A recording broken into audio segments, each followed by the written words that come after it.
Alors Frédéric, le constat est manifeste depuis un moment. On assiste avec joie d'ailleurs à un retour au naturel, à la beauté naturelle africaine. La beauté de la femme noire et l'héritage. Je regarde Esther pendant que je parle. Oui, vraiment. Elle disait qu'on allait expliquer, mais voilà toute l'explication. Oui, toute l'explication, voilà. C'est visuel. Voilà. On en parle souvent sur L.ci. On parle de beauté de femmes noires, on parle d'héritage africain. On va redonner un peu de contexte. Il faut savoir qu'il y a quelques années, on ne parlait pas du tout de ça.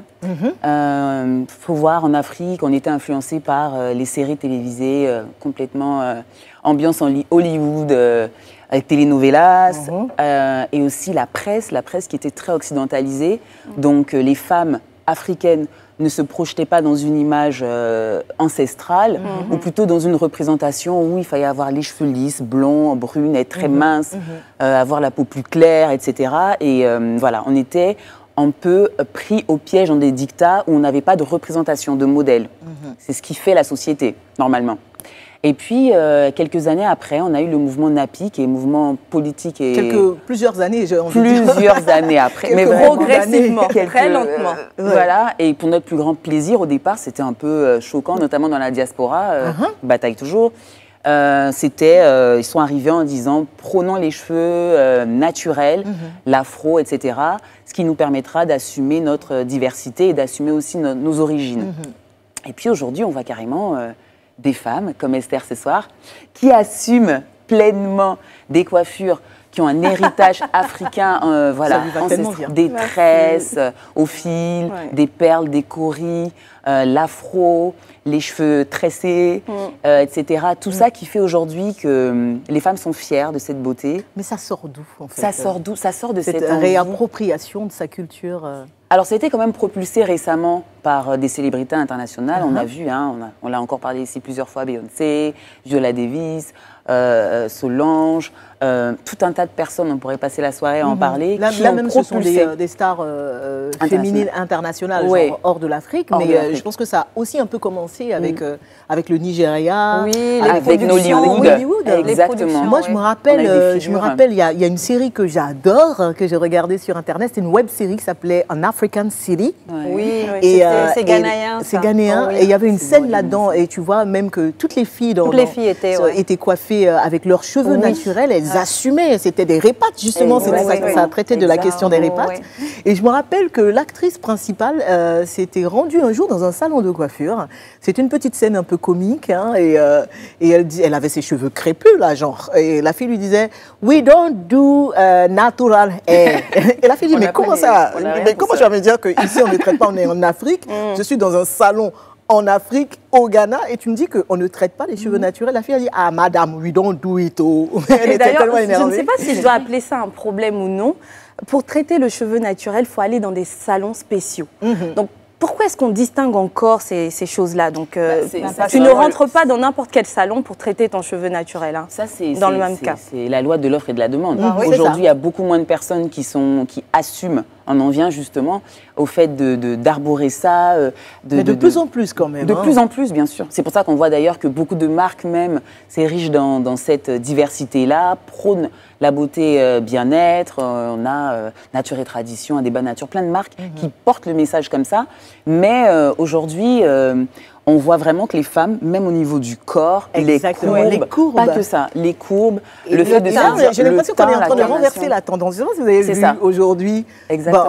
Moi, je pense que les Américaines black, elles assument depuis un moment quand même leur rondeur. Tu as Beyoncé, comme tu le dis, et toutes ces courbes propres à la femme noire, donc le postérieur bien rebondi, etc. Là où on se moquait des gens, aujourd'hui, la chirurgie esthétique, ça ne parle que de ça, les BBL et compagnie. Les fesses et tout. Je pense que ça a commencé à partir d'un...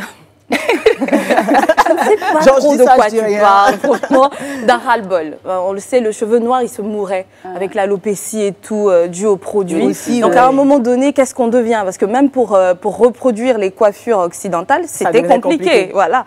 Mais il y a les laits, on te dira, je te dirai ça, tout ça.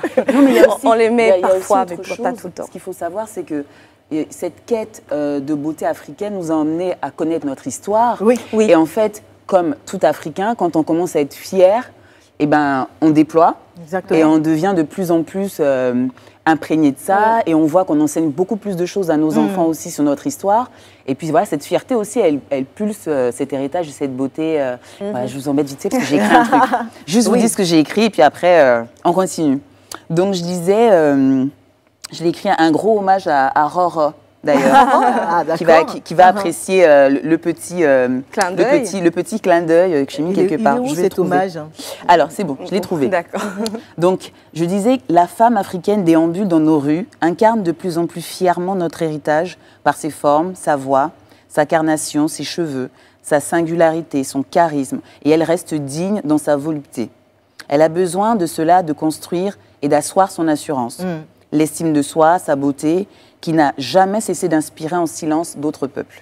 Voilà. On inspire, D'ailleurs, par rapport à cela, le naturel, il faut qu'on aille doucement. Parce qu'il y a des gens, lorsque tu commences déjà, tu dis « Ah, aujourd'hui, je suis naturelle. » Ils te disent « Bon, t'es naturelle, t'es africaine, t'es nappie, mais tu te maquilles. Non, doucement, le maquillage, c'est pas propre aux Occidentaux uniquement. Moi, je suis naturelle. J'ai une perruque, mais je suis naturelle. Oh, Connie, tu vois, j'avais du mal quand on a commencé le sujet parce que du coup, elle est là. Moi, je me suis renseignée. Tu parles de quoi demain, Fred? Elle me fait. Je dis non, moi, je peux pas venir avec. Mais moi, attention, j'ai quand même mes cheveux très crépus sous ma perruque. Qu'est-ce qui prouve? Qu'est-ce qui prouve? Non, mais ça prouve. J'ai un truc pour toi. Dis-moi. Promets-moi, ou tout de suite, ou à la fin de l'émission, comme tu veux, je ne sais pas, mais tu retires la perruque devant les téléspectateurs. À la fin, je vais essayer. Je vous promets. Tu vas le faire? Tu vas le faire. Chiche, je retire ma perruque ce soir. Éclosion de la beauté naturelle. Notez-le, et vous devez rester jusqu'à la fin de l'émission. Connie va retirer sa perruque. Dans un instant, notre invitée de la semaine, c'est une femme exceptionnelle, singulière, artiste, chanteuse. Elle n'a pas sa langue dans la poche et c'est aussi cela qui fait que chacune de ses sorties reste mémorable.